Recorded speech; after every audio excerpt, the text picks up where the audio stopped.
Alright guys, HyDra back again today. Hope you're all doing well and enjoying your day so far. Throwback tournaments going on absolutely everywhere at the moment, and there's been some teams leaked ahead of ZooMaa's Cold War throwback tournament that he's hosting in seemingly just a few days' time. One team that Cellium and Simp on that seems absolutely deadly, but also Dashy's got a team as well, whereas aBeZy going to end up, those are the usual suspects that tend to take down these tournament victories. Very much intrigued your thoughts in the comments below. Hit the like button if you enjoy. Subscribe if you're new as always, I would greatly appreciate it. Plenty to get into. First of all, thought this was just, what do you guys think about this stuff? We know that lately there's been talks of Dashy and others. Some of these new gen COD terminologies, every so often there's some sort of new phrase that comes into the common lingo that is utilized. And over the few years, you know, Lost Full was the classic and, you know, or it's chalked or whatever.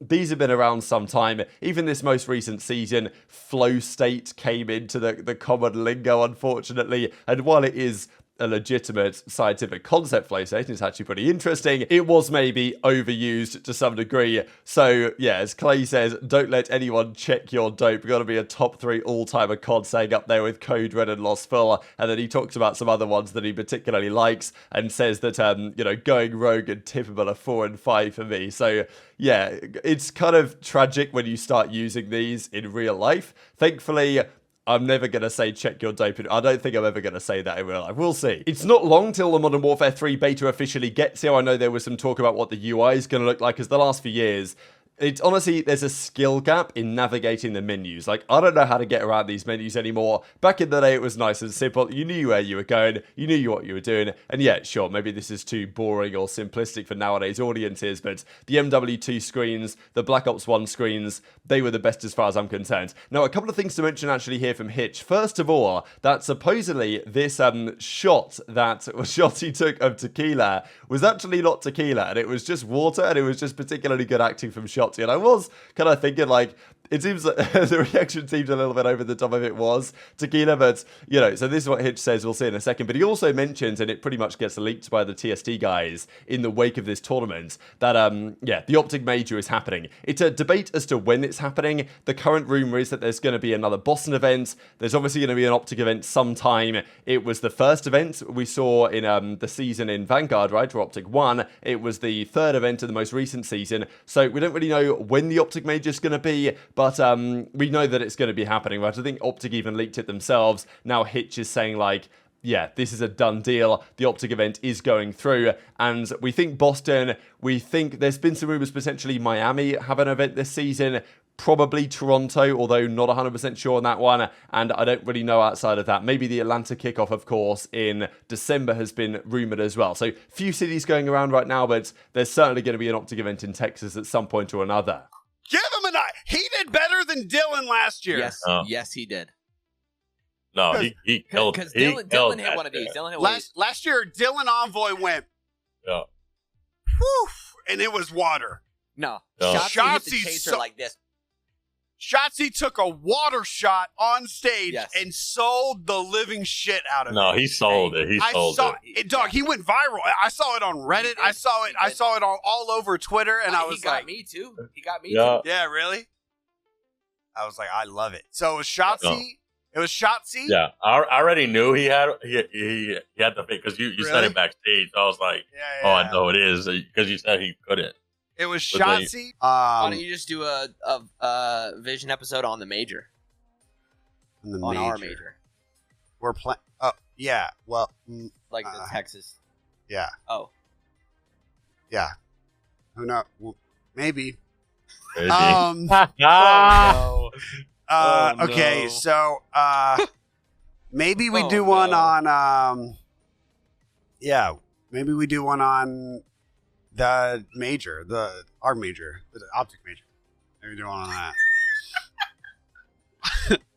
If there is a Boston event again, I am hoping that they do it at a reasonable time of year, just because last year we went there in February and early February at that, and it was very cold. You know, there was a storm rolling in. It got down to like -25 with the wind chill. It was I've never felt temperatures like it. It was absolutely outrageous. So if you're going to do a Boston event, you've got to think that maybe doing it a little bit later in the year would be preferable, but we'll see. It depends how things go, because I know that you guys remember the footage of the players up in the Challenger players. So they held it at the Red Sox Stadium or whatever in the upper tiers, kind of like where the guest boxes are. I'm pretty sure that's where they held the Challenger stuff going on there, up in the higher tiers of Fenway Park. And it was so cold that you had players, you know, with like gloves on and jackets on and everything like this up there. So yeah, hopefully that doesn't have to happen again. But speaking of tournaments, there's been lots of discussion lately about various throwback tournaments that are going down. There's, even as Mutek says here, the annual FizzIt Memorial is going on soon. So a 3v3 tournament on Black Ops 3, PC, S&D only. So great stuff. And yeah, Call of Duty Asian are putting this one on. Now, there's another tournament that Call of Duty Asian are putting on, which is a Black Ops Cold War free entry invitational tournament. Now, this is pretty interesting. 32 teams double elim, which sounds very similar, I'm guessing, to the one that ZooMaa is going to try and run, which probably is going to be around a similar time as well. So this is October the 3rd. Prize pool somewhere between 5 and 10k. So this is cool stuff. And there's a few interesting teams to note in this one as well. And ZooMaa, I'm guessing, is doing something at a pretty similar time, because you probably want to get this done before the MW3 beta, because as soon as the beta launches for the new game, everyone's going to be grinding that, and everyone's going to, you know, want to know how that game's going to play when it officially releases in the early part of November. So yeah, Sergio says there was a few teams here that were linked, and as I talked about earlier today, he did tweet this out before. Unfortunately, this has been rejected, I believe. So yeah, as I said earlier, it's pretty difficult to get a roster of 4 to actually play as a team any time before the CDL officially launches. Obviously they can scrim, but playing in any tournaments is a bit of a challenge. And Activision seems not happy to ever allow this to happen, so that the first time you ever see those guys play together is when the CDL starts. I don't think that's a good idea. The idea of shutting this down for throwback tournaments, I don't really mind. But if Activision are going to do that, the CDL needs to, as soon as the game launches, put on like weekendly 2Ks, 5Ks, 10Ks, whatever, just to allow the teams to play. That would honestly blow up. I don't know why they don't do this. They should just host online tourneys themselves when the game launches every weekend. Man, the viewership would be crazy and it would just build the hype for the first event, but they don't want to do it. So anyway, this is the throwback tournament that these guys, SGP and Call of Duty Asian, are putting on, and there was meant to be the entire Miami Heretics team. And it is interesting to note actually what roster they were planning to go with, because JurNii is not here. Now, maybe JurNii just can't play, but there's been some rumours as to who is going to be the sub for the new Miami Heretics team. Of course, the team is Vikul, Erikboom, MettalZ, Lucky, and JurNii. Many of those players were even back on Heretics way back in the Black Ops 4 days, and have obviously been around the Spanish scene ever since. Vikul was going to get a spot on this team. Spanish player, did well for Florida, that are now Miami Heretics this most recent season. But this was the roster of 4 they were planning to enter the tournament with. So, no JurNii. Does that mean that JurNii is going to be starting the season on the bench? Not necessarily. The going belief was that it might be Lucky on the bench, or potentially, maybe Vikul, but yeah, probably Vikul, MettalZ, Erikboom. JurNii was the theory as to what they might run with as a starting 4 roster. Now we're seeing that, well, JurNii's not playing this one. Might be nothing in it, but one thing to note anyway. Now, Sergio also mentions this team that is being run with going forwards, and that's Drazah, Proloot, Illy, and Decimate. And this is apparently the exact same team that Drazah and co are entering into the ZooMaa Throwback tournament, which I'm guessing is a different tournament, but it does seem like it's going to be the same situation in terms of this roster. So this is a pretty nice one. And look, whenever you've got Illy, Proloot, Decimate, Drazah, these type of guys in tournaments, you've always got to look for their rosters. These throwback tournaments, they are looking pretty good for, and this is what ZooMaa has to say on his throwback tournament upcoming and what teams are playing in it. This is one of them, but there's 2 other teams that he reveals that are very interesting indeed. We're going to be doing a throwback, stay with me on that, but we're going to be doing a throwback Cold War tournament. I already got some good teams. You guys want to hear some of the teams I got? One team: Cellium, Simp, HyDra, and Skyz. What do you guys think about that team? Dashy, Scrappy, CleanX, and TJ. That's another fire team. I'm just making sure I have the funding for it. We're trying to fund the prize pool right now. That's what we're working on right now.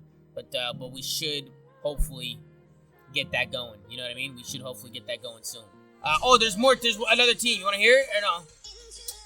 Drazah, Illy, Decimate, and Prelude. So that was an interesting team. That's what they're going with for the Cold War. So these are the 3 teams that he's mentioned for the tournament so far, and you could definitely be forgiven for already predicting one of these 3 teams to win the entire thing. I mean, there are some pretty stacked teams here. Now, it's a little bit unclear what the format is going to be. Is it going to be hardpoint, control, search and destroy, as kind of what we saw in Black Ops 3, the throwback tournament they did there, when it was, you know, hardpoint, search, uplink, and obviously a good time. We'll see whether they do something similar, because I'm guessing they're going to put Respawn into the fray. These teams are always interesting, though, because in search and destroy throwbacks exclusively, it doesn't really matter so much what the roles are. You can have a load of ARs on your team. It doesn't always matter. You know, search and destroy is sometimes more about just picking a spot and playing it, you know, running it down, really. Obviously, it's nice in search to have a player like an aBeZy, and no aBeZy spotted, or at least mentioned, where he's going to go so far. So this team is actually, on paper, Cell, Simp, HyDra, Skyz is disgusting. But, like, if you were forming this roster, you'd think, what are you doing, right? Because the roles don't make perfect sense. Cell and Skyz, both slowish ARs. That might not, you know, how's that going to work? If you're forming a roster for the CDL, you would say this is questionable. And Simp and HyDra are probably too similar in terms of SMG styles. You don't have, HyDra isn't quite an aBeZy, and yes, they can play at different paces if necessary, but yeah, it's very interesting. Massive talent stack here. But in terms of roles, I'm not so convinced that it's going to work as well in the respawns as it might. But the thing is, when you've got Cell and HyDra and Simp and Skyz, you're going to be outslaying the other teams so hard that it might not even matter what your roles are, whether you've got pace on the team, to be honest. So that's going to be really interesting to see how they do in hardpoint, especially. Search, I mean, they'll be good, there's no doubt. But in the respawns, it's going to be interesting. Now, we've mentioned the Drazah Elite team, of course. Illy had the good success in the COD Kings tournament the other week. Drazah's always a bit of a fiend in these throwback chals. But this was another team I thought was very interesting, right? The Dashy and Scrappy team. We don't particularly often see these guys team up together, and this team I actually really kind of like in terms of the way the roles work. There's a bit more pace on this team, right? TJ, we know he's going to be a monster in search and destroy, and these type of tournaments, TJ, you know, search and destroy is very valuable, of course.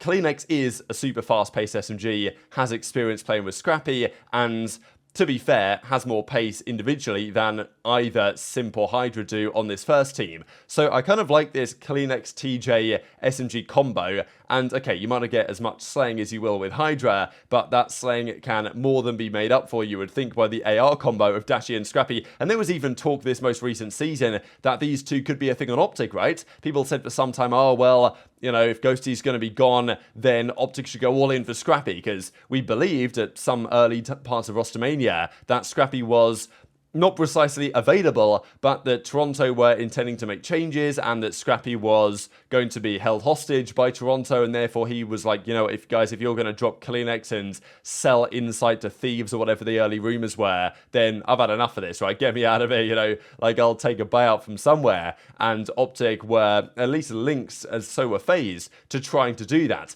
That never happened. Scrappy stayed on Toronto with the other guys, CleanX, Insight, bringing in Envoy, and that theoretically great team that they have. But there was some talk about what about a Dashy Scrappy AR duo, which on paper would be deadly. I mean, Scrappy would be the slightly faster paced one, I guess. Dashy would be just, you know, setting up, doing his thing. And yeah, there's a lot to be said about this potential AR combo and whether there even might be a place for them in the future of the CDL at some point. So yeah, really quite like this team. I don't know who's the favourites here, because usually the favourite team is probably the team that aBeZy is on. It tends to be that way in these throwback tournaments. aBeZy's done particularly well so far, but as yet we don't really know where aBeZy is going to be, not playing with any of those players as it presently stands. So yeah, what does that mean? Obviously, aBeZy's unreal at Cold War, as was Simp, so yeah, difficult to look past some of these teams. But very much enjoyed your thoughts on all this stuff in the comments section below. Just wanted to close out with this I thought was cool from the CDL, looking at the best average numbers, hands down, in CDL history. Actually, the most recent season was only the first time ever that FaZe had made less than $1 million in prize earnings. They made $2 million Cold War, largely because they won champs, over $1 million MW19, over $1 million Vanguard. And despite having a better average placing this year than they did last year in Vanguard, they still made marginally less money. But this is one of the reasons, like, you look at the numbers here and you think, well, this is why Drazah chooses FaZe, because at the end of the day, let's say they make another $1 million in prize money this year, that's 250k, okay, taxes, whatever, goes Drazah's way, but that's money that, yes, you might be taking a lesser salary, but maybe you win more, maybe you get more prize money, and maybe it pays itself back. But then the other argument is that, well, if you join OpTic, you make that money back in content and, you know, in the longevity of your career. But Drazah wants to win, and this is the team that believes will give him the best chance of doing exactly that. So very much enjoyed your thoughts in the comments. Hit the like button if you enjoyed, subscribe if you're new, take care, and I'll see you next time.